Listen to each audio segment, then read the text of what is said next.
आज हम दो फंडामेंटल एस्पेक्ट्स पर बात करने वाले हैं। एक है एजुकेशन, जो एक्चुअली आपको एबल बनाता है सीखने के, समझने के कि एक्चुअली कोई काम कैसे होता है, हमारे आसपास सिस्टम कैसे काम कर रहा है और आपकी जगह वहां पर क्या है और कहां आपको जाना है। दूसरा एस्पेक्ट जिसको हम डिस्कस करेंगे वो होगा प्रॉपर्टी। आप में से कई लोग कहेंगे प्रॉपर्टी के बारे में क्या? आपको पता लगेगा कि एक्चुअली प्रॉपर्टी पर जो आपके व्यूज हैं, जैसे आप प्रॉपर्टी एज अ कंसेप्ट से रिलेट करते हैं, आपके कॉन्सेप्ट क्या हो सकता है प्रॉपर्टी, पता लगेगा आपको। क्योंकि जिस तरीके से दुनिया चल रही है तो हम देखते हैं कि एक ऐसा सेक्शन है जिसके पास there is vast amount of property, और दूसरा ऐसा सेक्शन है despite working for 12 hours 15 hours they are actually struggling to have some basic necessities fulfilled, यानी कि मूलभूत जरूरतें भी उनको पूरी नहीं हो रही। ऐसा क्यों है? तो एक बात तो कही जाती है कि देखो वो डिजर्व करते हैं ऐसा क्योंकि प्रकृति ऐसी है। जिस जगह वो पैदा हुए, जिस समय में वो पैदा हुए, इस वजह से वो गरीब हैं। अगर गरीबी बहुत ज्यादा फैल जाए तो क्रिमिनलाइजेशन हो जाता है, वहीं पर रेवोल्यूशन भी हो जाता है। तो मैं आपको बताऊं कि कारण जो है वो केवल प्रकृति नहीं है, कारण ये भी है कि आप कैसा सिस्टम वहां पर सेट करते हैं, किस बिना पर, कौन से रूल्स डिसाइड करेंगे कि किसके पास कितनी प्रॉपर्टी होगी। जी हां, केवल आपका हार्डवर्क ही डिसाइड नहीं करता कि आपके पास कितनी प्रॉपर्टी होगी। उस समय के रूल्स, टैक्स किस बिहाफ पर होगा, अधिकार कैसे होंगे आपके प्रॉपर्टी के, ये सारे रूल्स हैं वो डिसाइड करते हैं। और ये सारे रूल्स बनते किस बिहाफ पर हैं? प्रेवलेंट आइडियाज पर। और आज ऐसे ही आइडियाज को हम रिलेट करेंगे, समझेंगे और इससे रिलेटेड डिबेट को भी जानेंगे। हमने प्रीवियस सेशन में बात की थी प्लेटो की, जैसे प्लेटो के आइडियाज किस वजह से इमर्ज हुए। उसका एक शॉर्ट बैकग्राउंड दे दूं जिससे कि मैं आसानी से कनेक्ट कर सकूं अपने नेक्स्ट टॉपिक से, जो कि हमारा होगा प्लेटो के व्यूज एजुकेशन पर। प्लेटो एक्चुअली पॉलिटिकल थिंकर बने क्यों थे? क्योंकि प्लेटो ने अपने समय में, यंग प्लेटो ने देखा था Peloponnesian war between Athens and Sparta. Plato Athens से बिलोंग करते थे, आज जहां पर ग्रीस है, और उस वॉर में देखा कि एथेंस हार गया था। और कोई भी अपनी मातृभूमि को अगर हारता हुआ देखता है, and specially that person is intellectual, तो वो क्या सोचेगा, ये हार हुई क्यों और कैसे मैं अपनी मातृभूमि को मजबूत बना सकता हूं। सेम वही एक्चुअली कॉज था प्लेटो का, जो ड्राइव कर रहा था उन्हें to become a political philosopher. तो ऐसे में उन्होंने देखा कि हार का एक बड़ा कारण यह है कि जो लोग हैं वो इग्नोरेंट हैं, एंड स्पेशली कौन लोग? Ruling class. जो रूलिंग क्लास है, जो रूल करने वाले लोग हैं, दीज आर इग्नोरेंट। बिक गए हैं स्पार्टा से। कितने सारे लोगों ने तो पैसा ले लिया, युद्ध चल रहा है और अपनी देश को हरवा दिया। तो ये इग्नोरेंट हैं। और इग्नोरेंट हैं क्यों? क्योंकि इनके पास सही एजुकेशन नहीं है। They don't know the ideal of life, they don't know why they are living. उनको केवल यह बताया गया idea of good life is earning money, तभी तो पैसा ले लिया, ब्राइब ले ली, और ब्राइब लेके भी अपना देश जो है उसको कमजोर कर दिया। अब दूसरे जब गुलाम बनाएंगे आपको, तो जाहिर सी बात है आपको वो सम्मान नहीं मिलेगा, वो अधिकार नहीं मिलेगा जो आपको आजाद होते वक्त मिल सकता था। अब ये जो इग्नोरेंट हैं, ये इस बात से पता लगता है because they are greedy. And why they are greedy? They are greedy for money, but why they are greedy for money? Why they are greedy for power? You know why? Because their idea of good life is centered around pleasures. केवल उनको लगता है जीवन का अंतिम उद्देश्य क्या है? प्लेजर, उपभोग। और मैं ये नहीं कह रहा कि आप किसी भी बात को ऐसे ही मान लो, because we are here to discuss how things evolve, ठीक है? लेकिन हाँ, you should be receptive about different opinions. तो आप में से कई लोग कहेंगे सर यही तो है आइडिया प्लेजर का, हम भी इसी वजह से जी रहे हैं, बेहतर से बेहतर प्लेजर्स हमें मिल जाए, इसी वजह से सारी मेहनत है, जद्दोजहद का कारण ही ये है। प्लेटो कह रहे हैं इस रास्ते पे जाकर कुछ क्षणिक सुख तो आएगा, but you will not have ultimate, that enjoyment. वो आनंद की अनुभूति अल्टीमेट वाली नहीं होगी। प्लेटो कह रहे हैं जरा सोचिए, the things which gives you pleasure, are they able to give you pleasure in permanent sense? नहीं। अब मैं आपके साथ एक थॉट एक्सपेरिमेंट करता हूं। ये पेन मुझे ब्लैक दिख रहा है, अगर आप में से लोग कलर ब्लाइंड नहीं है, मैं मानकर चल रहा हूं, तो आपको भी ब्लैक दिख रहा होगा, है कि नहीं? हम कल को दोबारा मिलते हैं, फिर आपसे पूछता हूं कलर क्या है, ब्लैक है। हम 10 साल बाद मिलते हैं, फिर आपसे पूछता हूं कलर क्या है, ब्लैक है। हम 20 साल बाद मिलते हैं, फिर आपसे पूछता हूं, आप कहेंगे कलर ब्लैक है। तो यानी कि ब्लैक जो है वो इस पेन की प्रॉपर्टी है, वो परमानेंट नेचर है। हम सबको इस विजिबल स्पेक्ट्रम में ये ब्लैक कलर दिखता है। अब बात करते हैं प्लेजर की। अब सोचिए इस समय पर कौन सी चीजें आपको प्लेजर देती हैं, जो चीज इमीडिएटली आप चाहते हैं कि हाँ ये चीज हासिल हो जाए। कंसिडर आई एम योर जीनी, आप मांगिए उपस्थित हो जाएगा। सपोज कर रहे हैं, सोचने में क्या जाता है। तो चलिए, जो आपकी इच्छा है वो भी पूरी हो गई। जो भी आपकी इच्छा है, you have all the creative in your in your life, कुछ भी सोच लीजिए, वो इच्छा आपकी पूरी हो गई, वो आपको मिल गया, या जो भी आप मानना चाहें। अब मुद्दा ये है कि आपको वहां पर प्लेजर अभी मिल रहा है। अगर मैं 10 साल बाद, अरे अभी सोच लीजिए, 2 महीने बाद आपसे पूछूं, अब ये एंटिटी जो आपने मेरे से मांगी थी, इसका जो नेचर है, क्या अब वैसा ही प्लेजर है जैसा आपको पहले मिल रहा था? मुझे बताइए, what would be your answer? तो शायद आपका आंसर होगा कि नहीं नहीं सर, शुरू में बड़ा मजा था लेकिन अब उतना मजा नहीं है। तो यानी कि किसी एंटिटी का परमानेंट नेचर नहीं होता pleasure. So where is the source of pleasure? Source of pleasure is here. और यही काम नहीं हो रहा, यही तो काम करना है। That is what Plato wanted, and specially ruling class should actually think over this. और आपको रूलिंग क्लास का पार्ट बनना है, you want to clear UPSC civil service exam, तो you should think about these things. और ऐसे ethics में भी इसका काम आने वाला है। पॉलिटिकल साइंस ऑप्शनल में तो आप हैं ही। तो ये तो पता लग गया आपको कंसर्न क्या था, राइट? अब कंसर्न का सॉल्यूशन कैसे होगा? लोगों को एक सिस्टम में ढालना होगा सोचने के लिए, जिससे वो समझे कि हाँ प्लेजर है, एक पार्ट है, पर्पस नहीं है प्लेजर। पर्पस तो कुछ और है। और पर्पस कहां से मिलेगा? एजुकेशन से मिलेगा। अब एक और बात फैक्ट है, जिस तरीके से हम यहां पर सोच विचार कर रहे हैं, जरूरी नहीं कि समाज का हर एक व्यक्ति इन मुद्दों पर सोचे समझे, ये बात भी फैक्ट है। लेकिन रूलिंग क्लास किसको बनना है? हर किसी को थोड़ी ना बनना है। ये हमें प्रैक्टिकल मानकर चलना होगा। कितने ऐसे नजारे भी लोग होंगे उन्हें मतलब नहीं है इन चीजों से, राइट? कहीं ऐसे भी लोग होंगे। सो हमें छांटना पड़ेगा ना। We need to decide, we need to actually streamline कि कौन किस काम के लिए बना है। और तभी तो प्लेटो ने कहा था कि नेचर समझ लो कि किसी के सोल की नेचर क्या है। कुछ लोग ऐसे होंगे जो ज्यादा रेशनल होंगे, तार्किक होंगे। तो these people are going to become ruler. बताया था कल आपको। कुछ लोग ऐसे होंगे, those who will be courageous, and those who are courageous, they are going to be fit for soldier class. अब एजुकेशन सिस्टम से हम ये चीज आइडेंटिफाई कर पाएंगे, जांच कर पाएंगे, लेकिन पढ़ाना तो सबको पड़ेगा, राइट? इसके बाद एपेटाइट, जिनको भूख है, लस्ट है, पैसे की, पावर की, प्लेजर्स की, ऐसे भी लोग होंगे। यानी कि ऐसे लोग जिनके अंदर रीजन भी है, करेज भी है, लेकिन एपेटाइट सबसे ज्यादा है। तो ये प्रोड्यूसर क्लास बनेंगे, ट्रेडर्स बन जाएंगे, बिजनेसमैन बन जाएंगे, ठीक है? अब मुद्दा ये है, एजुकेशन कराएं कैसे? तो ऐसे में प्लेटो ने कहा कि सबसे पहले तो मैं स्पार्टा का एजुकेशन सिस्टम देखता हूं, क्योंकि इन लोगों ने हमें हराया है। तो जरा देखते हैं इनका एजुकेशन सिस्टम कैसा है। कुछ चीजें जो इनके यहां अच्छी होंगी वो हम ले लेंगे, कुछ चीजें जो हमारे यहां ऑलरेडी अच्छी होंगी उनको हम बनाए रखेंगे। तो इस तरीके से प्लेटो अपने एजुकेशन सिस्टम की थ्योरी को देते हैं। वो कहते हैं कि देखो, जब सोशल एजुकेशन होगी, जब समाज शिक्षित होगा, तभी जो है सोशल जस्टिस आएगा। पढ़ाना तो सबको है, प्रोड्यूसर क्लास को भी पढ़ाना है, क्योंकि आइडिया ऑफ गुड लाइफ तो इनको भी सिखाना है ना, नहीं तो ये प्रॉब्लम क्रिएट कर देंगे। तो ऐसे में वो अब कंपेयर करते हैं, जरा हम अब कंपेयर करते हैं एथेंस और स्पार्टा का एजुकेशन सिस्टम कैसा था। अब हारा तो एथेंस था, लेकिन एथेंस के एजुकेशन सिस्टम में फोकस किस पर हो रहा था? लॉजिक पर, मैथ्स पर, लिटरेचर पर, फिलॉसफी पर। तो प्लेटो ने कहा ये बात तो हम में बड़ी अच्छी है, तो it is good with in us. Next Sparta. Sparta में ज्यादा फोकस फिजिकल एजुकेशन पर था। आप में से कितने लोगों ने मूवी देखी है 300, किंग लियोनार्डस? शायद कुछ लोगों ने देखी होगी, हॉलीवुड की मूवी है। नहीं देखी तो अब ये नहीं है कि मैं कह रहा हूं कि मूवी देख लो।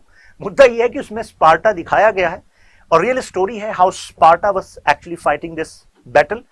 तो स्पार्टन्स, तो they were focusing more on physical education. और ऐसा क्यों था? क्योंकि उस समय में जो सिटी स्टेट थे, जो राज्य थे, वो आपस में लड़ाई करते रहते थे। They were actually, it was not a secure atmosphere over there. Peace and tranquility नहीं थी। जब पीस एंड ट्रैंक्विलिटी होती है तभी तो फोकस होता है इन चीजों पर। तो स्पार्टन ने कहा हमारा तो एग्जिस्टेंस बनाए रखना ये सबसे बड़ी प्रायोरिटी है। तो एग्जिस्टेंस तब बना रहेगा जब हमारे लोग फिजिकल एजुकेशन पर फोकस करेंगे, जिससे कहीं पर भी बैटल हो तो मजबूत चुनौती दे सके। तो ऐसे में उन्होंने फोकस किया इस पर।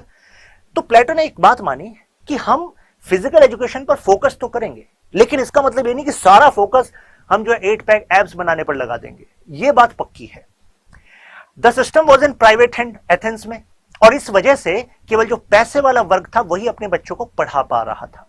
तो प्लेटो ने कहा यह चीज खराब है, क्योंकि कई टैलेंटेड बच्चे केवल उनको शिक्षा नहीं मिली, इस वजह से वो अच्छा जीवन नहीं जी पाएंगे, एथेंस के भविष्य में कंट्रीब्यूट नहीं कर पाएंगे।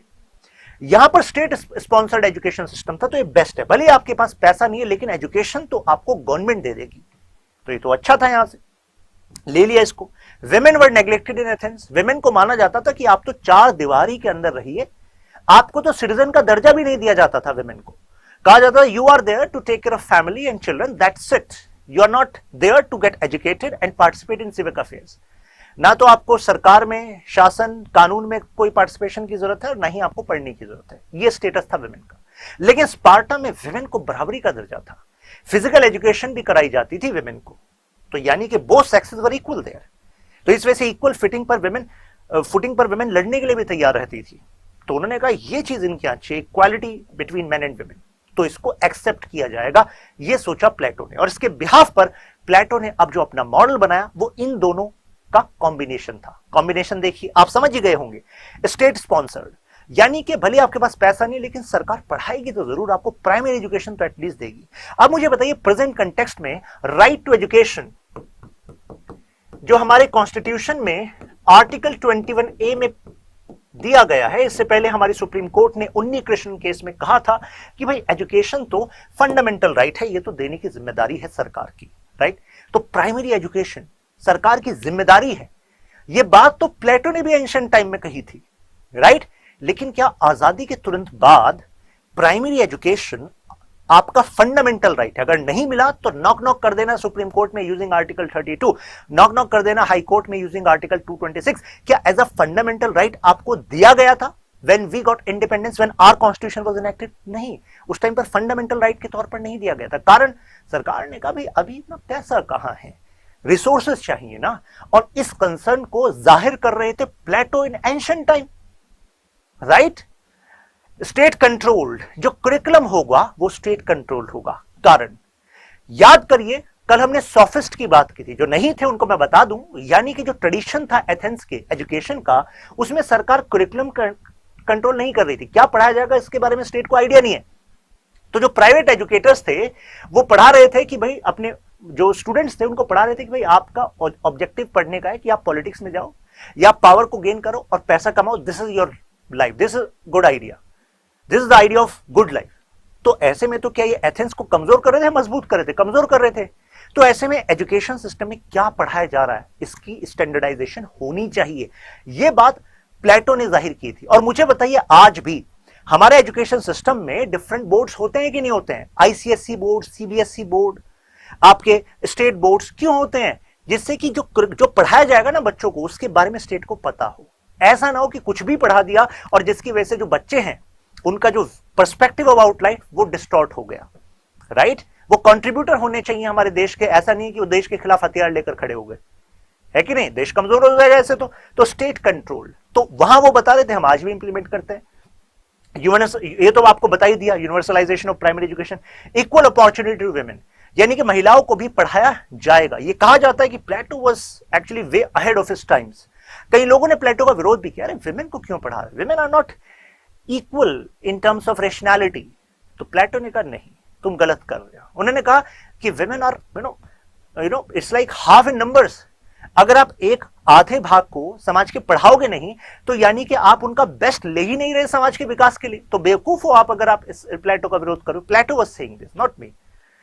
नाउ सिस्टम ऑफ एजुकेशन में अब जो पॉइंट उठते हैं, उन्होंने कहा कि जनरली आपका जो सिस्टम ऑफ एजुकेशन है वो गार्जियन क्लास पर फोकस था। अब गार्जियन क्लास का मतलब क्या होता है मैं आपको बता दूं। गार्जियन क्लास का मतलब है या तो रूलिंग क्लास या फिर आपकी सोल्जर क्लास, और थर्ड जो पॉइंट आता है वो होती है प्रोड्यूसर क्लास। तो बेसिकली 3 क्लास थी। रूलिंग क्लास यानी कि ब्यूरोक्रेसी, रूलर्स, सोल्जर क्लास जो मिलिट्री है, डिफेंस है, और प्रोड्यूसर क्लास जो ट्रेडर्स हैं। तो इन दोनों को मिलाकर हम कहते हैं गार्जियन क्लास, क्योंकि जो सरकार है, जो सुरक्षा है, उनको मिलकर कौन चलाएंगे? रूलर्स और सोल्जर्स। तो यहां पर हम क्रिटिसिज्म ये कर रहे हैं प्लेटो का कि प्लेटो तुमने एजुकेशन पर जो ज्यादा ध्यान दिया ना, वो रूलिंग और क्लास के और सोल्जर क्लास के दिया, प्रोड्यूसर क्लास के इतना ध्यान नहीं दिया। साथ में आपने फोकस किया फिजिकल पर, मेंटल, इंटेलेक्चुअल पर, human perspective, that is good thing. यानी कि अब आपने अपने एजुकेशन सिस्टम को थोड़ा होलिस्टिक बना दिया। अब ऐसा नहीं केवल मैथ्स, लॉजिक और फिजिकल पार्ट पे भी ध्यान देने लगे, लेकिन आपने इग्नोर कर दिया प्रोड्यूसर क्लास को। अब आप कहेंगे ऐसा कैसे? अभी बताता हूं, जरा ये देखिए। इस तरीके से प्लेटो ने कहा कि एजुकेशन सिस्टम होगा। कैसे होगा? प्री प्राइमरी यानी कि 0 से 6 साल का जो बच्चा होगा, स्टार्टिंग में उसको जिम्नास्टिक करना स्टार्ट करा दो, मोरल स्टोरीज सुनाना स्टार्ट करा दो, जिससे थोड़ा सा कैरेक्टर बिल्डिंग हो सके। जैसे कि आपके बचपन में आपने शायद सुना होगा, दादी नानी कहानियां सुनाती थी। कैसी कहानियां सुनाती थी? वो सुनाती क्या सुनाती थी? आपको मोरल स्टोरीज सुनाती थी ना, अगर आप में से किसी ने सुनी होगी तो मुद्दा यह है कि बचपन से ही उनको मोल्ड करना स्टार्ट कर देना। Physical education, moral stories. Elementary education होगी 6 to 18 तक। अब इसमें सारे सब्जेक्ट्स पढ़ाए जाएंगे, जितने भी सब्जेक्ट जरूरी हैं, आप जिससे कि आप फिर उसमें से अपना इंटरेस्ट देख सकें और उसमें फिर आप कंट्रीब्यूट कर सकें। उन्होंने कहा कि बेसिक तो आपको लिटरेचर, लॉजिक, मैथ्स, ज्योमेट्री, ये सब कुछ पढ़ाना ही पड़ेगा। उसके बाद फर्स्ट स्क्रीनिंग टेस्ट होगा 18 साल के बाद, जब आपकी सारे सब्जेक्ट्स स्टेज वाइज पढ़ा दिए जाएंगे। इस स्क्रीनिंग टेस्ट में अगर आपने पास कर दिया तो फिर आप 18 से 20 की एज में मिलिट्री ट्रेनिंग में जाएंगे, और अगर आपने पास नहीं किया तो वहां पर एजुकेशन सिस्टम कहेगा कि देखो आपसे ना हो पाएगा, आप जाइए प्रोड्यूसर क्लास में, आप अपना काम धंधा देखिए। तो ये हो गई प्रोड्यूसर क्लास, ये पहली छटकर साइड में हो गई पहले स्क्रीनिंग टेस्ट में। अब 18 से 20 में आपने मिलिट्री ट्रेनिंग कराई है। अब यानी कि अब आपने यहां पर सोल्जर्स लायक तो आपने ट्रेनिंग करा दी। अब इसके बाद होगा दूसरा स्क्रीनिंग टेस्ट। अब जो इसमें पास कर गए, यानी कि वो मिलिट्री ट्रेनिंग भी कर गए और उसके बाद वो इंटेलेक्ट भी हैं, तो उनको नेक्स्ट स्टेज पे भेजा जाएगा हायर एजुकेशन में। और अगर आपने ये क्लियर नहीं किया तो समझ गए कि भाई अब आप जो है आप सोल्जर क्लास के लिए जाइए, अब आप सोल्जर बनिए, वो आपके लिए बेस्ट है। ठीक है। अब ये जो हायर एजुकेशन है, अब ये देखिए, ये 20 से लेकर 35 साल तक पढ़ाई चलती रहेगी। आप में से कुछ लोगों को लगेगा ये तो बहुत ज्यादा हो रहा है सर, इससे पहले तो अपना काम वगैरह कुछ देखेंगे, फिर अर्निंग कैसे होगी? बताऊंगा, ठहरिए जरा, क्योंकि इसका भी कुछ ना कुछ जुगाड़ प्लेटो ने किया है, ऐसे ही नहीं प्लेटो कह रहे। 20 से 35 होगा आपका एजुकेशन, हायर एजुकेशन। उसके बाद अगर आप चाहते हैं कंट्रीब्यूट करना किसी भी एरिया में, रूल करने के, गवर्नमेंट में, किसी भी एरिया में, सिविल सोसाइटी, आप जाइए और वहां पर कंट्रीब्यूट करिए। लेकिन आप में से कुछ ऐसे भी लोग होंगे जिनको पढ़ाई से ज्यादा प्यार हो जाएगा, जानना है फिलॉसफी और अदर थिंग्स, तो ऐसे में फिर आप इससे ऊपर प्रैक्टिकल एजुकेशन पर चले जाएंगे। वो होगी 35 से 50 साल तक। ये होगी 50 साल तक। आप कहेंगे सर आधी जिंदगी तो पढ़ने में निकाल दी। जी हाँ, प्लेटो कुछ ऐसा ही कह रहे थे। प्लेटो कह रहे थे क्योंकि ये इसलिए जरूरी है क्योंकि यहीं से ही निकलेगा वो व्यक्ति जो बनेगा फिलोसोफर किंग, यानी कि यहां से जो व्यक्ति निकलेगा वो करेगा एथेंस पर राज। This was the idea of Plato. तो प्लेटो ने कहा 50 साल की एज में अब जो है फिलोसोफर किंग या फिलोसोफर क्वीन बनेगी जो राज करेगा। अब इतना ज्यादा पढ़ाया क्यों? प्लेटो ने कहा कि इस लेवल पर जो व्यक्ति पहुंच गया तो वो, उसका दिमाग इतना ज्यादा खुल जाएगा कि वो जो छोटी छोटी चीजें हैं, लस्ट, मनी, पावर, इनसे बहुत ऊपर उठ चुका होगा। तो ऐसे में अब आप सवाल ये उठता है कि जब वो इतना ऊपर उठ गया है तो उसमें से फिलोसोफर किंग बनेगा कौन? भाई 35 से 50 तो बहुत सारे लोग होंगे।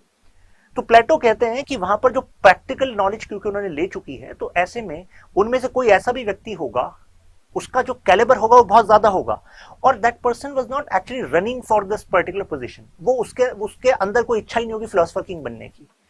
तो जिसके अंदर इच्छा नहीं है पावर की, लेकिन सेवा भावना पूरी है, तो प्लेटो कहते हैं वो व्यक्ति बेस्ट सूटेड है फिलोसोफर किंग या क्वीन बनने के लिए।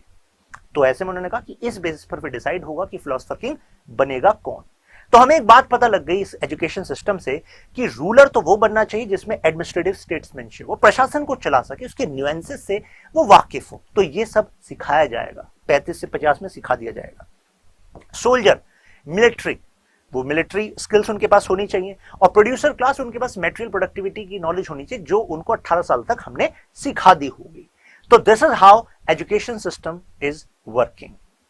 अब रूसो का कहना है कि वो प्लेटो की बुक है, रिपब्लिक एजुकेशन सिस्टम पर वो मानिए कि अब तक की बेस्ट बुक लिखी गई है। ये वही रूसो हैं जिन्होंने कंसेप्ट दिए थे लिबर्टी, इक्वालिटी, फ्रेटर्निटी, जो आज हमारे कॉन्स्टिट्यूशन के प्रियम्बल में भी दिए हुए हैं। ये वो आइडियाज हैं जिन्होंने एक्चुअली पुश किया था, या आप कह सकते हैं सपोर्ट किया था फ्रेंच रिवॉल्यूशन को।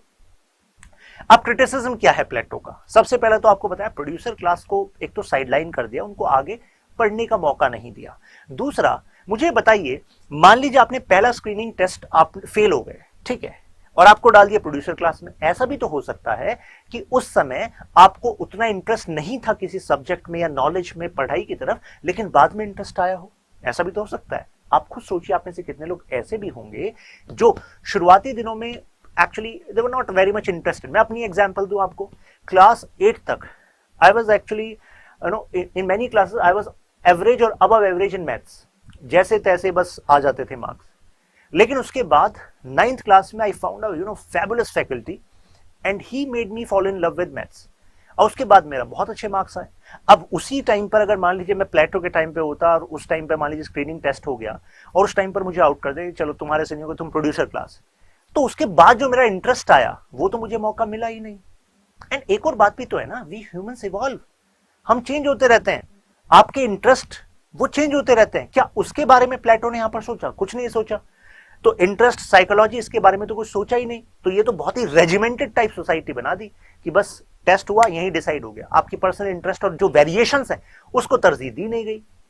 तो हमें लगता है कि डायग्नोसिस तो करेक्ट था, यानी कि प्रॉब्लम जो है सोसाइटी की कमजोर होने की वो एजुकेशन सिस्टम में है, लेकिन जो उसका सॉल्यूशन दे रहा है उसमें भी प्रॉब्लम है। ये हम क्रिटिसिज्म कर रहे हैं प्लेटो का, राइट? इंटरेस्ट को तो ध्यान ही नहीं दिया।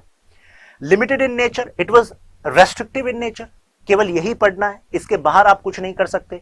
अगर कह दिया कि आप सोल्जर क्लास में जाएंगे तो आप सोल्जर क्लास में ही जाएंगे, अब आपके पास और कुछ नहीं है। प्रोड्यूसर क्लास को तो इग्नोर कर दिया।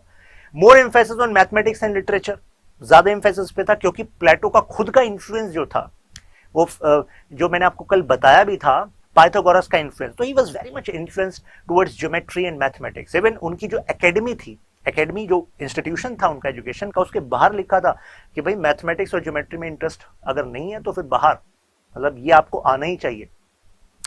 Ruler has to be worldly wise, ये अब क्रिटिसिज्म करते हैं उनके शिष्य एरिस्टोटल, जो फेमस पॉलिटिकल थिंकर बने आगे जाके। उन्होंने ये कहा कि आपने 35 से 50 साल तक पढ़ा रहे हैं, फिर उसके बाद आप रूलर बना रहे हैं। तो ऐसे में एरिस्टोटल कहते हैं कि देखो, रूलर को फिलोसफर हो या ना हो वर्ल्डली वाइज होना चाहिए, किताबों की और विचारों की दुनिया से बाहर दुनिया चलती कैसे इसका ज्ञान ज्यादा होना चाहिए, राइट? तो एरिस्टोटल क्रिटिसाइज कर रहे हैं कि आसपास की दुनिया का ज्ञान बिना फिलॉसफी के भी हो सकता है। अब जानते हैं कम्युनिज्म को। तो अभी तक तो हमने एजुकेशन पर बात की। मैंने आपसे कहा था कि 2 टॉपिक पर हमें बात करनी है, दूसरा है प्रॉपर्टी, ठीक है? तो प्रॉपर्टी से कनेक्टेड है कम्युनिज्म, बहुत ही आसानी से बिल्कुल स्क्रैच से स्टार्ट करेंगे, ठीक है? सबसे पहले जब मैं यूज करता हूं ये वर्ड प्रॉपर्टी, तो इससे क्या समझ में आता है? मुझे लगता है ज्यादातर लोगों के दिमाग में आता होगा प्लॉट, घर, बिल्डिंग, यही तो प्रॉपर्टी है कि नहीं? नहीं, आपके पास जो भी पोजेशंस हैं, जो आप ये कहते हैं कि आपकी, आप क्लेम करते हैं, वो सब आपकी प्रॉपर्टी है। For example clothes, for example devices, for example your home also. लेकिन जो भी पोजेशंस आपकी हैं, जो आप क्लेम करते हैं कि केवल आपकी हैं, वो सब क्या है? प्रॉपर्टी है, ठीक है? अच्छा, मुझे बताइए प्रॉपर्टी की आपकी लाइफ में क्या इंपॉर्टेंस है? क्यों चाहिए आपको प्रॉपर्टी? उम्मीद करता हूं आप में से ज्यादातर लोग चाहते होंगे प्रॉपर्टी, लेकिन क्यों चाहिए आपको प्रॉपर्टी? तो शायद आप में से कुछ लोग कहेंगे सर प्रॉपर्टी इस वजह से चाहिए क्योंकि property is connected to money, money is connected to power. और एक्चुअली हम कह सकते हैं कि प्रॉपर्टी इस वजह से चाहिए क्योंकि प्रॉपर्टी से प्लेजर मिलता है, प्रॉपर्टी से सिक्योरिटी मिलती है लाइफ में, कि भाई अगर कुछ भी आपाधापी हो गई लाइफ में, means if there is some turmoil in life, आगे कुछ नुकसान हो जाए, हेल्थ पे बात आ जाए, तो प्रॉपर्टी हमारे पास है तो उसको बेचकर या फिर उसका प्रयोग करके हम अपनी लाइफ को सेफ कर लेंगे, राइट? इस वजह से आपको प्रॉपर्टी की जरूरत पड़ती है कि नहीं? अब प्रॉपर्टी ठीक है, लेकिन ये एक कंसेप्ट है प्राइवेट प्रॉपर्टी का। इसका मतलब क्या है? प्राइवेट प्रॉपर्टी कंसेप्ट का मतलब यह है कि एक सिस्टम जिसमें लोगों को अधिकार है कि वो प्रॉपर्टी को अपने नाम पर रख सकते हैं और अपने मेहनत से ज्यादा प्रॉपर्टी एक्यूमुलेट कर सकते हैं। अब आप कहेंगे सर इसमें नई बात क्या है, हाँ ऐसा ही तो होता है, हम तो इसी में पैदा हुए हैं, ये पता है, इसमें क्या सिखा दिया आपने। बिल्कुल सही कह रहे हो आप। सिखाना ये है कि इसके बियॉन्ड भी एक सिस्टम हो सकता है, कारण क्योंकि इस सिस्टम के कुछ डीमेरिट्स भी हो सकते हैं। आप कहेंगे इसके बिना, इसके बियॉन्ड क्या सिस्टम हो सकता है? वही है आपका कम्युनिज्म। कम्युनिज्म एक ऐसा शब्द है जिसके कई एप्लीकेशन अलग अलग समय में हुए। कम्युनिज्म में जो वर्ड इज्म है, इज्म जहां पर भी आए इसका मतलब होता है आइडियोलॉजी। आइडियोलॉजी का मतलब होता है सेट ऑफ आइडियाज जिनका एक पर्टिकुलर ऑब्जेक्टिव है। तो एक बात तो समझ में आई कि कम्युनिज्म कुछ सेट ऑफ आइडियाज हैं, कई सारे विचार हैं जो आपस में कनेक्टेड, और कोई इनका एक ऑब्जेक्टिव है। अब ऑब्जेक्टिव है क्या? इज्म तो पता लग गया। अब ये कम्यून कहां से है? ये वर्ड आया है कॉमन से। तो इसका मतलब ये हुआ कि हम बात करें कॉमन प्रॉपर्टी, यानी कि प्राइवेट प्रॉपर्टी नहीं, कॉमन प्रॉपर्टी। प्रॉपर्टी का प्रयोग सब करेंगे और प्रॉपर्टी पर मालिकाना हक सबका होगा। आप कहेंगे ये बड़ी अजीब बात लग रही है, ऐसा कैसे हो सकता है? मैं आपको एक एग्जांपल देता हूं। एक फिलोसोफर हुए हैं ओशो, शायद आप में से कुछ लोगों ने नाम सुना हो। तो उन्होंने एक एक्सपेरिमेंट किया अपने आइडियाज के बेसिस पर। यूएस में ओरेगॉन स्टेट में एक बहुत बड़ा एरिया लिया, अपने भक्तों की और अपने सपोर्टर्स के मदद से सबने पैसा मिलाया और एक जगह खरीदी बहुत बड़ी, और वहां पर स्टैब्लिश किया उन्होंने रजनीशपुरम, क्योंकि उनका नाम जो था वो ओशो रजनीश था बेसिकली, फिर उन्होंने ओशो करा। तो ऐसे में उस सिस्टम वहां पर जो उन्होंने रजनीशपुरम बनाया वो कम्युनिज्म पर बेस्ड था। मतलब क्या हुआ? उन्होंने कहा कि आपको मैं एक ऐसा वे ऑफ लाइफ प्रोवाइड करूंगा कि आपकी लाइफ की जो अभी की प्रॉब्लम्स हैं आप उनसे ऊपर उठ जाओगे। आपके पास प्रॉपर्टी तो बहुत है, लेकिन फिर भी आपकी लाइफ में पेन, एंग्विश, वीकनेस, बहुत सारी चीजें हैं। तो आप कहेंगे सर ये तो बाबा वाली बात हो रही है कि अपनी प्रॉपर्टी मुझे दे दो। नहीं, उन्होंने कहा कि ऐसा करो, एक ट्रस्ट है, ये प्रॉपर्टी का आप ही प्रयोग करेंगे, सब पैसा मिलाओ, प्रॉपर्टी खरीदो, घर बनाओ, सिस्टम बनाओ, गाड़ियां खरीदो, लेकिन कोई भी आपका प्राइवेट प्रॉपर्टी नहीं होगा। आप काम करने जाओ, जो भी कार आपको लेनी है उस कार को वहां गैरेज से लो और काम करने जाओ, आओ वहां पर रखो। दूसरी कोई गाड़ी ले जानी है, दूसरी गाड़ी ले जाओ, तीसरी गाड़ी ले जाओ तो चेंज कर लो, लेकिन कोई भी आपकी पर्सनल नहीं है, सब कम्युनिटी की है, उस कम्यून की है जो हम वहां स्टैब्लिश कर रहे हैं। साथ मिलकर सबको खाना खाना है, डिनर करने सब साथ मिलकर आएंगे, और डिनर बनाएगा कौन? उन्हीं में से कुछ लोग जिन्होंने कहा भाई हम और कोई जॉब नहीं करेंगे, हम इस कम्यून को चलाने के लिए अपना योगदान देंगे, अपने समय का प्रयोग हम वहां पर करेंगे। ठीक है, आप कुक हो तो आप कुकिंग करो।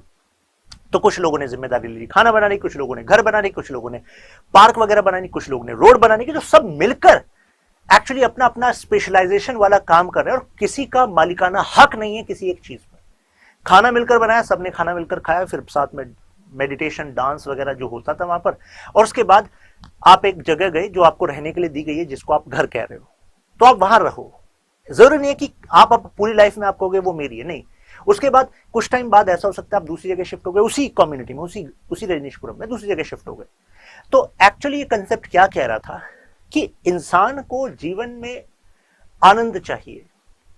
आप एक ऐसे समय में पैदा हुए हो जहां पर आप प्राइवेट प्रॉपर्टी का कंसेप्ट देखते आए हो, तो वो आपके अंदर तक इतना ज्यादा घुस गया है कि उसके बियॉन्ड आप सोच नहीं पाते। अब आप में से कुछ लोग कहेंगे सर इसमें प्रॉब्लम क्या है? क्या प्रॉब्लम आइडेंटिफाई करी प्लेटो ने, क्या प्रॉब्लम आइडेंटिफाई करी उसके बाद मार्क्स ने, क्योंकि हमें कंपैरिजन भी करना है। प्लेटो ने यह कहा कि देखो, अगर मैं देखता हूं रूलिंग क्लास को, अगर मैं देखता हूं सोल्जर क्लास को, जिनको हम मिलाकर कहते हैं गार्जियन क्लास। अब ये जो एथेंस में सिस्टम था उसमें प्राइवेट प्रॉपर्टी का कंसेप्ट होता था। अगर प्राइवेट प्रॉपर्टी का कंसेप्ट हो तो यानी कि इन दोनों क्लास में कहीं ना कहीं लालसा होगी ज्यादा से ज्यादा प्रॉपर्टी गेन करने की, क्योंकि ज्यादा प्रॉपर्टी से कहीं बुरा समय आया तो आसानी से बचकर निकल जाओगे, सिक्योर हो जाओगे, प्लेजर ज्यादा ले सकते हो दुनिया में। तो इस प्राइवेट प्रॉपर्टी कंसेप्ट की वजह से जो रूलिंग क्लास है वो भ्रष्ट हो सकती है कि नहीं हो सकती है? गार्जियन क्लास, सोल्जर क्लास, वो भ्रष्ट हो सकती है नहीं हो सकती है? बिल्कुल हो सकती है। अब अगर ये भ्रष्ट हो गए तो मुझे बताइए जो एथेंस है वो स्ट्रांग होगा कि वीक होगा?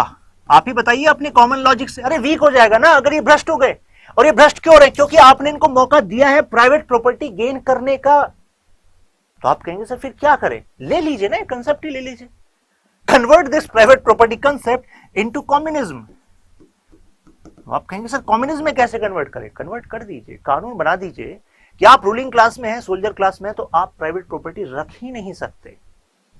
आपके पास है ही नहीं ये अधिकार, कानूनी रूप से आपकी कोई प्राइवेट प्रॉपर्टी हो ही नहीं सकती। आप कहेंगे सर ये लोग मान जाएंगे, मानेंगे। ये कहा जाएगा, प्लेटो कहते हैं, ये कहा जाएगा भाई आप प्राइवेट प्रॉपर्टी क्यों चाहते हो? आप इसलिए चाहते हो आपकी जरूरतें पूरी हो, अभी से लेकर मरने तक हो जाएंगी। कौन पूरा करेगा? प्लेटो कहते हैं स्टेट पूरा करेगी, सरकार पूरा करेगी। अगर सरकार आपके जीने के लिए, खाना पीना, अच्छा घर, रहने के लिए सुविधाएं, ये सब अगर सरकार की जिम्मेदारी हो जाए, ताउम्र आपको केवल अपना कंट्रीब्यूशन करना है एथेंस को मजबूत बनाने के लिए, तो फिर प्राइवेट प्रॉपर्टी चाहिए क्यों आपको? सरकार ने कहा हर एक समय पर यह जिम्मेदारी हमारी। तो अब ये लोग चांस हो सकता है कि मान जाएं, ऐसा प्लेटो का कहना था। तो इस वजह से उन्होंने ऐसा किया। प्लेटो ने एक और बात कही। प्लेटो ने कहा जो रूलिंग क्लास, सोल्जर क्लास है ना, ये भ्रष्ट, ये ज्यादा प्रॉपर्टी क्यों चाहती है? केवल अपने प्लेजर के लिए नहीं, एक और प्रॉब्लम है जिसको प्लेटो ने आइडेंटिफाई किया, वो है फैमिली।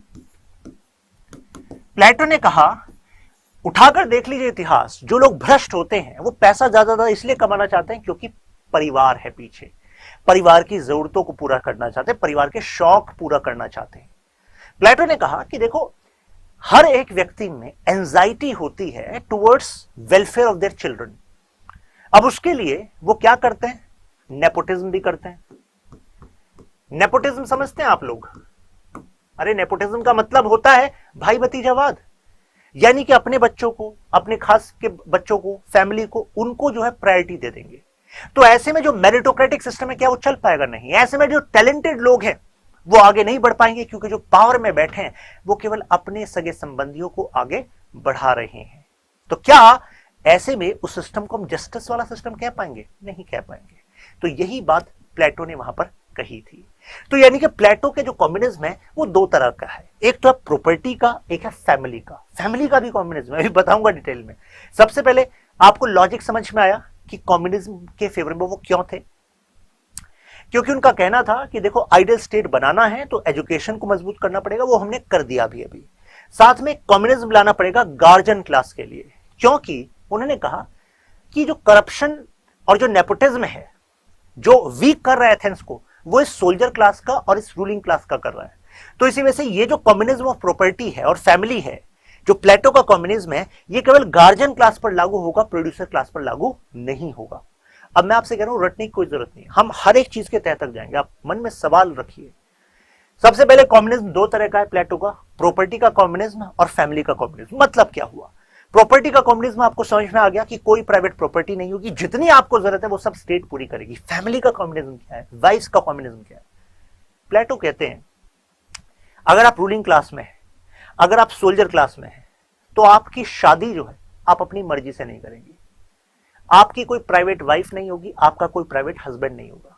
आप कहेंगे ये बात अजीब लग रही है। हाँ जी अजीब तो है, लेकिन प्लेटो का सॉल्यूशन था, रेडिकल सॉल्यूशन था। उन्होंने कहा कि शादी की जरूरत पड़ती क्यों है? तो आप में से कई लोगों के मन में अलग अलग ख्याल आएंगे। प्लेटो के मन में ख्याल आया कि शादी की केवल एक जरूरत है। ये प्लेटो का ख्याल था, मेरा ख्याल नहीं। उनका कहना था शादी की जरूरत है प्रोक्रिएशन, यानी कि आगे जो है जनरेशन बढ़नी चाहिए, ये है शादी का पर्पस। और इस शादी के पर्पस को पूरा करने के चक्कर में ये सोल्जर क्लास जो और रूलिंग क्लास है ये बना लेते हैं फैमिली, और फिर फैमिली की जरूरतों को पूरा करने में और लग्जरीज को पूरा करने में फिर हो जाते हैं भ्रष्ट। तो प्राइवेट प्रॉपर्टी का कंसेप्ट हटाओ, कम्युनिज्म लाओ प्रॉपर्टी का, और साथ में फैमिली का भी कम्युनिज्म ला दो। यानी कि अब तुम्हारी शादी तुम डिसाइड नहीं करोगे, तुम किसके साथ फिजिकल रिलेशन बनाओगे ये स्टेट डिसाइड करेगी, और उसका पर्पस केवल एक होगा, और वो पर्पस है प्रोक्रिएशन। अब यहां पर एक और रोचक बात प्लेटो कहते हैं। प्लेटो कहते हैं हर किसी को अधिकार नहीं होगा किसी के साथ भी फिजिकल रिलेशन बनाने का। प्लेटो कहते हैं यहां पर यूजेनिक्स मैटर करेंगे, यानी कि best of men are going to have relation with best of women under the guidance of state. State select करेगी, ये है लड़का, ये है लड़की, ये रिलेशन बनाएंगे, और उससे जो प्रोक्रिएट होगा, जो बच्चा आएगा, वो होगा बेस्ट फॉर द एथेंस। कई लोग कहेंगे प्लेटो ज्यादा ही आइडियल हो गए, यूटोपियन हो गए, क्या बकवास कर रहे हैं। तो कई लोगों ने क्रिटिसाइज भी करा, अभी मैं क्रिटिसिज्म भी करूंगा इनका, लेकिन ये कह यही रहे थे। आप में से कितने लोग ऐसे हैं जो इसके समर्थन में, जरा कमेंट्स में बताइएगा। तो ये कह रहे हैं कि करप्शन कहाँ है? गार्जियन क्लास में, रूलर क्लास और सोल्जर क्लास, इन्हीं को हमें ठीक करना है मेन। तो इसमें कम्युनिज्म ऑफ प्रॉपर्टी इन पर लागू होगा, इनका कोई प्राइवेट प्रॉपर्टी नहीं होगी। फैमिली और प्रॉपर्टी दो रीजन है, लेकिन इसमें भी सबसे ज्यादा बड़ी प्रॉब्लम क्या है, फैमिली है, क्योंकि फैमिली के लिए ही लोग क्या है फिर प्रॉपर्टी गैदर करते हैं। एक और चीज आपको बताई, फैमिली की वजह से, क्योंकि आपकी प्राइवेट फैमिली और आप पावर में हो, तो फिर आप नेपोटिज्म में भी जाते हो, आप अपने सगे संबंधियों को समर्थन देते हो, जिससे कि जो टैलेंटेड लोग हैं वो पीछे रह जाते हैं, और टैलेंटेड लोग पीछे रह गए तो उनका विश्वास सिस्टम में से हट जाएगा। कितनी मेहनत कर लो, यहाँ तो केवल वही लोग सक्सेसफुल होते हैं जो पावरफुल के सगे संबंधी हैं। तो ये नहीं होना चाहिए सिस्टम में, ये बात प्लेटो कह रहे थे। एंजाइटी फॉर वन चिल्ड्रन, ये हर किसी में होता है कि अपने बच्चे के लिए एंजाइटी है, उसके लिए इकट्ठा करे जा रहे हैं पैसा किसी भी तरीके से, तो ये सिस्टम की वीकनेस है, अभी आपको बताया था। यहां पर उन्होंने कहा कि मैरिज जो है ये भी प्रॉब्लम है, तो मैरिज को उन्होंने क्या कह दिया कि who will decide, who will marry हुम, ये कौन डिसाइड करेगा, केवल स्टेट डिसाइड करेगी, स्टेट सेलेक्ट करेगी, ठीक है, क्योंकि प्रोक्रिएशन ही एक पर्पस है, ये मैंने आपको भी बताया। उन्होंने कहा कि जो चाइल्ड, जब बच्चे पैदा होंगे, इससे लड़का लड़की आए और फिजिकल रिलेशन बच्चा हुआ, अब इसके बाद जो लड़का लड़की है वो अपने वापस काम पर चले गए, जैसे कि अब रिलेट करिए, जो 35 से 50 और वो जो 20 से 35 तक वो पढ़ रहे थे ना, तो कितने सारे ऐसे लोग थे वो आ रहे थे, they were procreating and they were going back to their education system, right. ऐसी जो गर्ल्स थी वो आए, उन्होंने बेबी को एक्चुअली डिलीवर किया, उसके बाद she went back to her education. क्यों? क्योंकि बच्चे की जिम्मेदारी स्टेट की है। तो प्लेटो कहते थे there will be a dedicated department जिसकी जिम्मेदारी होगी इस न्यूली बॉर्न बेबीज को अब नर्चर करना, ख्याल रखना। तो प्लेटो कह रहे थे कि देखो इससे क्या होगा कि आपने वेमेन को फ्री कर दिया, क्योंकि सोसाइटी में वेमेन की जिम्मेदारी मानी गई कि आपकी जिम्मेदारी तो केवल बच्चे पालना है, ये काम आपका नहीं है वेमेन, आप जाओ पढ़ो, पढ़ने के बाद फिर आप स्टेट में लॉ मेकिंग प्रोसेस में कंट्रीब्यूट करो। ये था प्लेटो का आइडिया। प्लेटो कहा गया भाई आप तो अपने समय से बहुत आगे चल रहे हो, मतलब एक तो होता है सुधार, आप तो कुछ अल्टीमेट ही करना चाह रहे हो, ऐसा क्रिटिसिज्म किया गया प्लेटो का। लेकिन प्लेटो ने कहा यही होगा। प्लेटो ने कहा इससे एक और फायदा है, किसी बच्चे को नहीं पता होगा कि उसके असली पापा कौन है, और किसकी गार्जियन क्लास की बात कर रहा हूं, रूलिंग क्लास, सोल्जर क्लास, और इनको नहीं पता होगा गार्जियन क्लास के मेंबर को कि उनका असली बच्चा कौन है। तो इससे फायदा क्या होगा? फायदा यह होगा जो भी रूलिंग क्लास है उसके लिए पूरे स्टेट के जो बच्चे हैं जो इस प्रोक्रिएशन सिस्टम से आए हैं वो सब उनके बच्चे होंगे, उनको हर किसी में क्या है अपना बच्चा दिखेगा। कुछ ऐसा ही है जैसे एक वो मूवी आई थी विकी डोनर, तो उसमें एक लास्ट का सीन है, वो एक पार्क में जाता है और वहां पर बहुत सारे बच्चे खेल रहे होते हैं, फिर उसको लगता है वो ये सारे मेरे ही बच्चे हैं। तो ऐसा हो सकता है, यानी कि आपको नहीं पता कि कितने सारे बच्चे आपके हो सकते हैं, क्योंकि you will be actually having relations multiple times ना, क्योंकि यू आर बेस्ट ब्रीड, ऐसा उनका कहना था। अब इससे क्रिटिसिज्म ये भी है, ये बेस्ट ब्रीड का कंसेप्ट क्या है कि best man best women they are going to procreate and then they are the only one who can actually give baby to the Athens. ये क्या चक्कर है? उनका क्या होगा जो दूसरों को आपने रिजेक्ट कर दिया?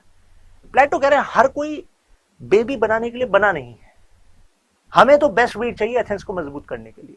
कई लोगों ने कहा सन की हो गए प्लेटो, क्या बात कर रहे हैं? प्लेटो ने कहा नहीं, ये है यूजेनिक्स, हमें बेस्ट जीन्स चाहिए। आप में से कितने लोग ऐसे हैं जो इस बात का समर्थन करते हैं? कमेंट्स में बताइएगा अपने व्यूज को। कारण, क्योंकि ऐसा भी तो हो सकता है कि जिनको आप कह रहे हो कि these are not genetically high profile man, high profile women, लेकिन आप जिस भी क्राइटेरिया से मान रहे हो, लेकिन बच्चा जो है वो फिनोमिनल हो सकता है। कितने सारे ऐसे एग्जांपल्स हैं। तो कहां यार प्लेटो क्या बात कर रहे हो आप? No ruler's child will ever be able to recognise each other, ये मैंने आपको बता दिया। तो ऐसे में जो रूलिंग क्लास है उसके लिए सभी बच्चे अपने होंगे, तो हर बच्चे को वो अपनी बच्चे की तरह ट्रीट करेगा, उनके लिए ऐसी पॉलिसीज बनाएगा। ऐसा प्लेटो का आइडिया था। प्लेटो का कहना है इससे लिबरेशन हो जाएगा विमेन का, women will not be subjected to these four walls. Women बच्चा करने के बाद वापस पढ़ेंगे और पढ़ने के बाद फिर वो आपकी सोसाइटी में, आपके सरकार में वो कंट्रीब्यूट भी करेंगे। तो women will be on equal footing, ये केवल बच्चा पालने के लिए नहीं है, घर चलाने के लिए नहीं है। तो she will be educated, educated होने के बाद शी विल बी पार्टिसिपेटिंग। तो इस वजह से कहा गया कि Plato seems to be like first feminist. तो ऐसे में होगा क्या? नेशनलाइजेशन हो जाएगा फैमिली का on the basis of Eugenix. Nationalisation क्या? यानी कि फैमिली जो है, प्लेटो कहने से देखो फायदा क्या होगा। गार्जियन क्लास में जो लोग हैं, रूलिंग मैन, रूलिंग क्लास के मैन वेमेन, और जो आपके सोल्जर क्लास है, उनको पता ही नहीं होगा कि एक्चुअली उनका बेबी कौन सा है, राइट। तो उनके लिए actually state is like a family. जो सरकारी तंत्र है वो एक परिवार की तरह काम करेगा, क्योंकि उनकी सारी जरूरतों को वहीं से प्रोवाइड किया जाएगा। उनकी कोई प्राइवेट प्रॉपर्टी भी नहीं है, कोई प्राइवेट फैमिली भी नहीं है। तो इससे फायदा ये होगा, ग्रेटर फ्रीडम होगी वेमेन को। अब ऐसे में वो कह रहे हैं हाईएस्ट कैपेसिटीज और मोर कंप्लीट सॉलिडारिटी होगी उन लोगों की स्टेट के साथ। उनको लगेगा कि ये स्टेट जो है ये हमारी फैमिली की तरह है। अभी तक क्या है कि जो सरकार चलाने वाले लोग हैं वो भले ही कहते हो कि भाई और बहनों, लेकिन असलियत में अंदर से कितने लोग भाई और बहनों मान रहे हैं उन सबको जिनको भाई और बहनों कह रहे हैं, वो बड़ी डाउटफुल सी बात है। लेकिन प्लेटो कह रहे हैं मेरा सिस्टम अगर कर लिया ना तो सही में वो भाई और बहनों कह रहे हो तो अंदर से फील आएगी, क्योंकि तुम्हें पता ही नहीं है कि कौन तुम्हारे भाई और बहन असलियत में है। जब आप कह रहे हो मेरे बच्चों, तो एक्चुअली आपको पता ही नहीं कि कितने सारे आपके बच्चे ही हैं। तो अल्टीमेटली आपका वो कनेक्शन जो है स्टेट के साथ होगा, पूरी स्टेट ही आपकी ट्रू फैमिली होगी, क्योंकि आपकी प्राइवेट फैमिली कोई है ही नहीं, प्राइवेट प्रॉपर्टी आपकी कोई है ही नहीं। तो अगर आप अपनी फैमिली स्टेट को मानोगे, आप रूलर हो या सोल्जर हो, तो क्या आप भ्रष्टाचार करोगे? क्या करोगे भ्रष्टाचार करके? क्योंकि पैसा तो इकट्ठा कर ही नहीं सकते, कानून ही नहीं है आपके लिए। क्या करोगे फैमिली के लिए जोड़ के? क्योंकि आपकी कोई फैमिली नहीं है प्राइवेट वाली, तो आपकी एक ही फैमिली और वो है ये राज्य एथेंस। तो अब आपका कमिटमेंट इसकी प्रोग्रेस के लिए ज्यादा होगा कि नहीं होगा? यस और नो बताइएगा कमेंट्स में। तो आइडिया समझ में आ रहा होगा आपको प्लेटो का। अब मुद्दा ये है कि ये प्रोड्यूसर क्लास को इसमें एंगेज क्यों नहीं करा? क्या उन पर विश्वास नहीं है कि ये comrades of property and family को फॉलो नहीं करेंगे? प्लेटो ने दो रीजन दिए। प्लेटो ने एक बात कही कि देखो, एक तो ये रुकने वाले नहीं है कहने से। कारण प्लेटो ने कहा भाई इनकी जो सोल का नेचर है उसमें रीजन और करेज कम है, एपेटाइट ज्यादा है, लस्ट फॉर मनी पावर ये ज्यादा है। अगर इनकी सोल ही ऐसे ड्रिवन है तो इनको कितने भी कानून से रोकना चाहो ये रुकेंगे नहीं। तो इन पर ये कॉमरेड्स ऑफ फैमिली और प्रॉपर्टी लगेगा नहीं। दूसरा, जरूरत नहीं है लगाने की।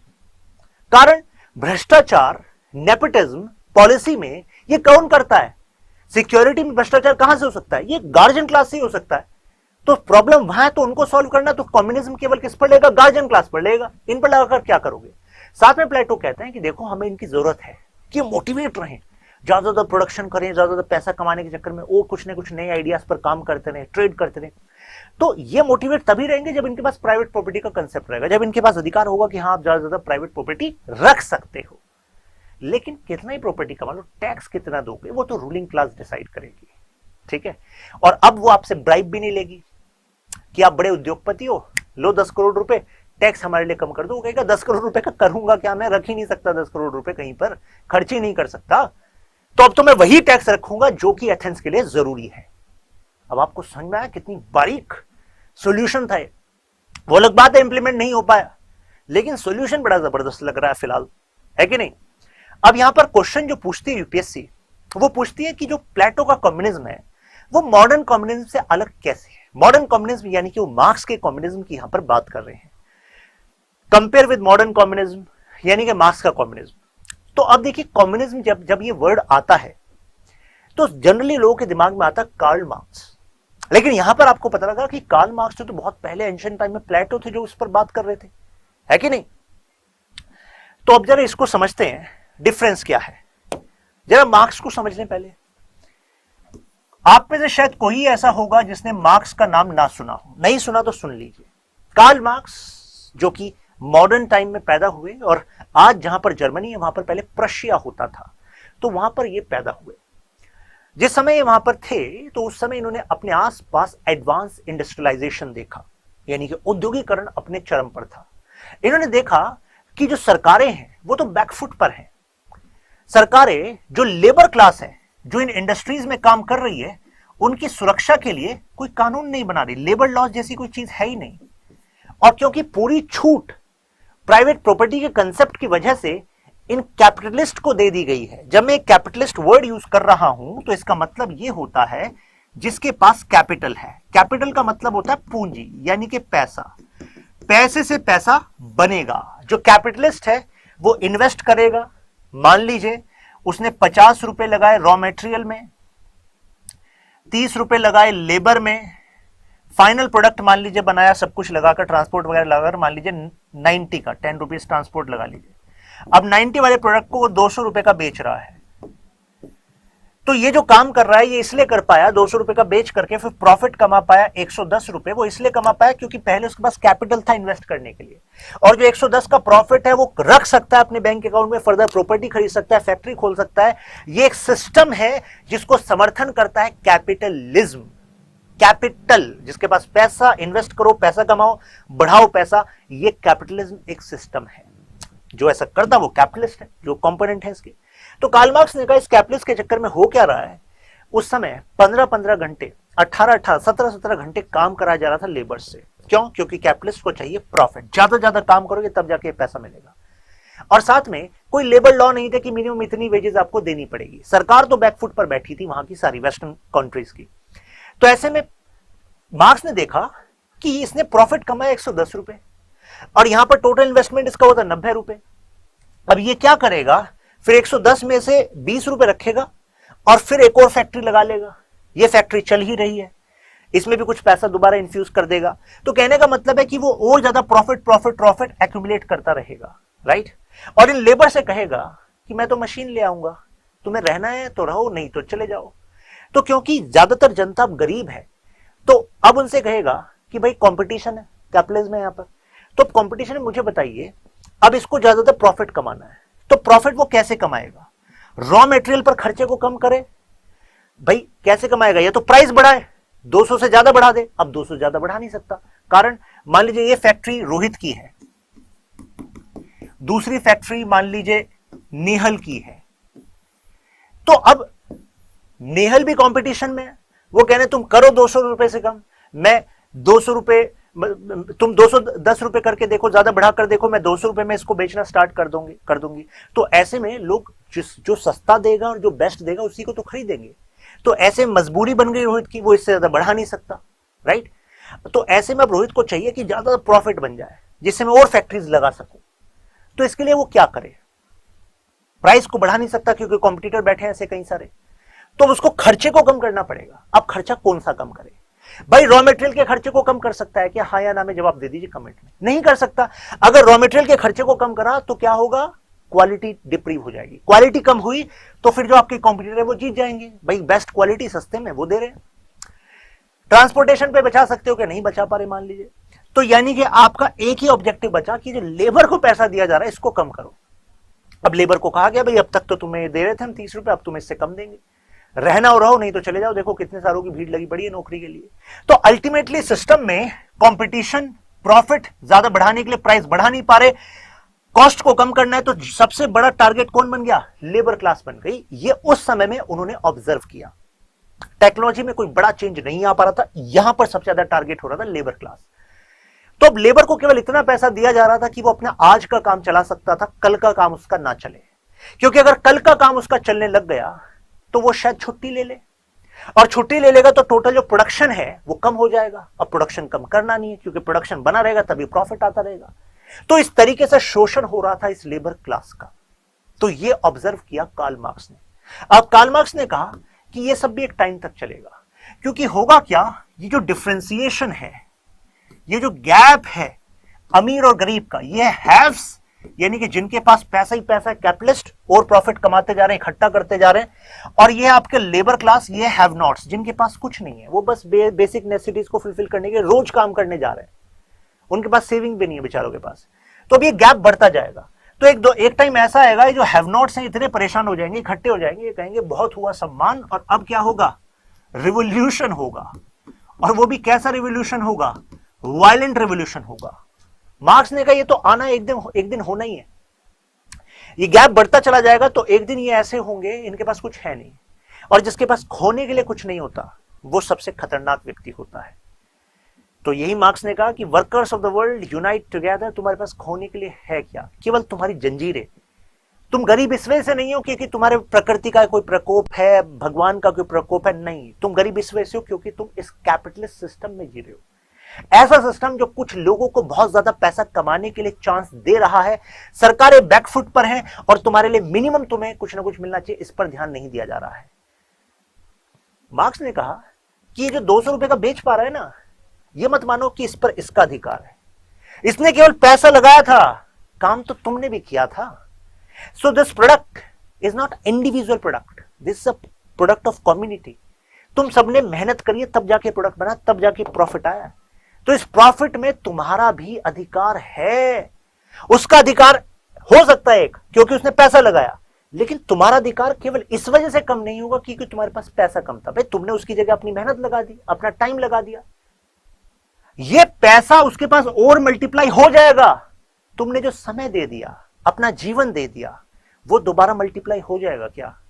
वो कहीं से ले आओगे क्या? नहीं ला सकते। तो तुम तो ऐसी चीज दे रहे हो उस चीज को बनाने के लिए, तो जागो। तुम केवल ऐसे सिस्टम में जी रहे हो क्योंकि तुम्हें ऐसा सिखाया गया, ऐसा ही होता है, तो तुम उसके बियॉन्ड सोच ही नहीं पा रहे हो। मार्क्स कह रहे हैं you are living in false consciousness. जिसको तुम चेतना कह रहे हो वो चेतना नहीं है, अंधकार है। तुम एक ढर्रे में ढाल दिया, तुम उसके बियॉन्ड सोच ही नहीं पा रहे। तुमने कहा ओहो प्रॉफिट तो आपका है, हमारा क्या, हमारी तो लेबर है। तुम्हारा इस वजह से क्योंकि सिस्टम ऐसा बना हुआ है। तुम आवाज उठाओगे, सिस्टम बदलेगा। सिस्टम बदलेगा तो तुम्हारे अधिकार बढ़ेंगे, तुम्हारी वेजेस बढ़ेंगी। हो सकता है इस जो प्रोडक्शन में प्रॉफिट आएगा तो उसमें से कुछ शेयर तुम्हें भी मिलने लग जाए, तो तुम भी और अच्छे से काम करोगे। सिस्टम को बदलना पड़ेगा। प्रॉफिट का शेयर अगर क्योंकि इसको मिलता जल रहा है ज्यादा, तो ये तो तुम्हारे भले के लिए कभी सोचने नहीं वाला। इस बात को तो भूल जाओ। मार्क्स ये कह रहे हैं। तो you have to actually stand up for yourself. अब मार्क्स और प्लेटो में अगर डिफरेंस देखें तो एक डिफरेंस तो आपको यह दिखना चाहिए कि मार्क्स के जो आइडियाज हैं वो वर्किंग क्लास के एमेंसिपेशन के लिए है। मार्क्स कह रहे हैं दो ही तरह की क्लास है दुनिया में, एक कैपिटलिस्ट क्लास और एक वर्कर क्लास। पैसा वाला वर्ग और वो वर्ग जो इस पैसे वाले वर्ग के लिए काम करता है अपने जीवन को सस्टेन करने के लिए। लेकिन अगर हम प्लेटो के कम्युनिज्म को देखें, जब वो कैटेगराइजेशन कर रहे थे समाज का, तो वहां पर तीन क्लास थी, रूलिंग क्लास, सोल्जर क्लास और प्रोड्यूसर क्लास। मार्क्स जो है वो कहते हैं ये क्लास वाला सिस्टम हटना चाहिए। क्लास वाला सिस्टम फैब्रिकेटेड है, बनाया गया, नेचुरल नहीं है। ये तो बनाया गया है, इसको अप्रूव करना है, सब बराबर करने हैं इस रेवोल्यूशन के थ्रू। लेकिन प्लेटो की बात करें तो प्लेटो वाज लाइक कि नहीं नहीं, ये तो नेचुरल है। जो कैटेगराइजेशन है कि कुछ लोग रूलिंग क्लास के लिए बने, कुछ सोल्जर के लिए, कुछ प्रोड्यूसर के लिए, ये तो नेचुरल है, उनके सोल का एलिमेंट है। किसी में रीजन ज्यादा तो रूलर बनेगा, किसी में करेज ज्यादा तो सोल्जर बनेगा, किसी में एपेटाइट ज्यादा प्रोड्यूसर बनेगा। तो ये इस कैटेगराइजेशन पर, इस शोषण पर तो वो सोच ही नहीं रहे। वो तो नेचुरल कह रहे हैं, वो कह रहे हैं नेचुरल नहीं है, ये तो मैन मेड है। और हमारे लिए ये है डिवीजन सोसाइटी का, कैपिटलिस्ट एंड वर्कर्स, और इसको अप्रूव करना पड़ेगा। This is what he was talking about. Abolition of private property, ये सिमिलरिटी है, लेकिन फंडामेंटल डिफरेंसेस बहुत ज्यादा हैं। जैसे कि वो कह रहे हैं कि हमारा जो पर्पस है वो डिफरेंट है। प्लेटो कह रहे हैं पर्पस डिफरेंट, समझ में आ गया। उनका पर्पस है वर्कर क्लास का इमेंसिपेशन, उनका उद्धार, मार्क्स का। और उनका वो क्यों लाना चाह रहे थे communism of property and wives, क्योंकि वो एथेंस को आइडियल बनाना चाहते थे, वो करप्शन को अप्रूव करना चाहते थे, वीकनेस को अप्रूव करना चाहते थे, नेपोटिज्म को हटाना चाहते थे। तो उनका पर्पस ही अलग था प्लेटो और मार्क्स का। पर्पस समझ में आया ना आपको? प्लेटो कहते थे idea is the ultimate reality, world of ideas and this material world. Material world में जो भी चीज बदलती है वर्ल्ड ऑफ आइडियाज से बदलती है। एक समय पर ये पेन बनाना एक आइडिया था, फिर ये मेटेरियल वर्ल्ड में आया। ये रिमोट बनाना एक आइडिया था, फिर ये मेटेरियल वर्ल्ड में बन गया। तो वर्ल्ड ऑफ आइडियाज जो है हमारे अंदर, जो है वर्ल्ड एक आइडियाज का, वो अल्टीमेट रियलिटी, वहां से फिर हम किसी भी तरीके से शेप कर सकते हैं इस मेटेरियल वर्ल्ड को। जैसे कल आपको समझाया था, डेमोक्रेसी एक समय पर एक आइडिया था, फिर कुछ लोगों ने जिम्मा उठाया कि इसको मेटेरियल बनाएंगे, आसपास डेमोक्रेसी वर्क करेगी, तो डेमोक्रेसी वर्क करने लग गई, है कि नहीं?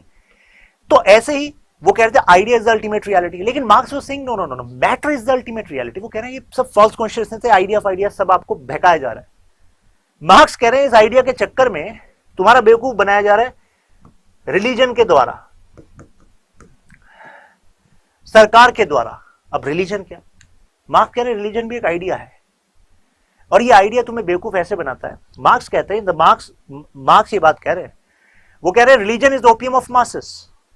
तुम गरीब हो, तुम्हारा शोषण हो रहा है, तुम जा रहे हो चर्च में या किसी भी वहां पर, तो वहां पर जो धर्म के इंटरप्रेटर हैं, पुजारी हैं, जो पादरी हैं, वो कह रहे हैं कि अच्छा तुम्हारे तो ग्रह ठीक नहीं चल रहे, अच्छा तुमने तो कुछ, you need some actually prayers बड़ी, यू नीड सम चेंजेस, और उस वजह से तुम्हारे लिए हम विशेष प्रेयर करेंगे, जरा इतना पैसा मुझे दे दो और हम प्रेयर करेंगे, फिर सब कुछ ठीक हो जाएगा। मार्क्स करें प्रेयर से कुछ नहीं होने वाला, तुम्हें हालात बदलने पड़ेंगे इस मेटेरियल वर्ल्ड में, आवाज उठानी पड़ेगी, ये सिस्टम किस तरीके से चल रहा है उसको समझना पड़ेगा, उसमें बदलाव लाने पड़ेंगे। मेटेरियल वर्ल्ड में बदलाव लाओ, तब जाके हालात बदलेंगे, नहीं तो तुम्हारा बेवकूफ बनाया जाएगा। वो कह रहे हैं रिलीजन एक आइडियल केस बना देता है कि this is ideal being, this should be the way a religious person should be, और कोई भी उस आइडियल वे में जी नहीं सकता। और तुम सोचोगे अच्छा मैंने ऐसी गलती कर दी धर्म के हिसाब से, इस वजह से मेरे साथ ऐसा हो रहा है। मार्क्स कह रहे इस वजह से नहीं हो रहा, वो हो किसी और वजह से हो रहा है, तुम बस सोच कर बैठे हो। मार्क्स कह रहे हैं तुम्हारा बेवकूफ इसलिए बनता है कि जो आइडियाज हैं, मार्क्स कह रहे हैं रिलीजन, नेशन, नेशन को भी आइडिया बता रहे थे मार्क्स कह रहे हैं कि देखो इन आइडियाज की वजह से होता क्या है, जो तुम्हारा शोषण कर रहा है आपको लगता है यार ये भी उसी धर्म का, मैं भी उसी धर्म का हूं, तो हम हैं तो एक ही। मार्क्स कह रहे नहीं हो एक, वो शोषण करता है तुम्हारा, दैट पर्सन इज एक्सप्लॉइटर और तुम एक्सप्लॉइटेड हो। ये रिलीजन का धागा इस वजह से बनाया गया जिससे तुम एक दूसरे में जुड़ाव महसूस करो, बहुत डिफरेंस है तुम में। तो marks is actually talking in this way. तो अगर हम डिफरेंसेस की बात करें दोनों में, तो हमें पता लगता है कि यह केवल गार्जियन क्लास के लिए था प्लेटो वाला, रूलिंग क्लास के लिए और सोल्जर क्लास के लिए क्यों था बताया आपको, करप्शन, नेपोटिज्म, प्रॉब्लम वहीं पर थी, उस प्रॉब्लम को सॉल्व करना चाहते थे। ये पूरी सोसाइटी के लिए था मार्क्स वाला, कि पूरी सोसाइटी में ये जो क्लास सोसाइटी है, कैपिटलिस्ट क्लास, वर्कर क्लास, इसको क्लास लेस बनाना है थ्रू रिवोल्यूशन। कोई डिफरेंशिएशन ऐसा नहीं होगा, सब कुछ सब में बराबर होगा। वो मैं फर्दर एक्सपेंड करूंगा मार्क्स को, तब समझ में आएगा, लेकिन इतना डिफरेंस समझ में आ जाना चाहिए क्योंकि यहां पर तुम कंपेयर कर रहे हैं। यहां पर प्लेटो का पॉलिटिकल ऑब्जेक्टिव था। प्लेटो ने देखा कि अच्छा एथेंस वीक हो रहा है, तो चलो इस पॉलिटिकल एलिमेंट को, ये जो एथेंस की पॉलिटिक्स कमजोर थी, इंस्टीट्यूशंस कमजोर थे, इनको सॉल्व करने के लिए इकोनॉमिक सॉल्यूशन लाया कि प्रॉपर्टी प्राइवेट की जगह कम्युनिज्म हो जाएगा यहां पर गार्जियन क्लास के लिए। लेकिन यहां पर अगर मार्क्स की बात करें, मार्क्स ने देखा प्रॉब्लम ही इकोनॉमिक है, इनको इतना पैसा नहीं दिया जा रहा कि बस इनका जो अधिकार है वो उनको मिले, कोई अधिकार के लिए खड़ा नहीं है, तो इकोनॉमिक प्रॉब्लम थी।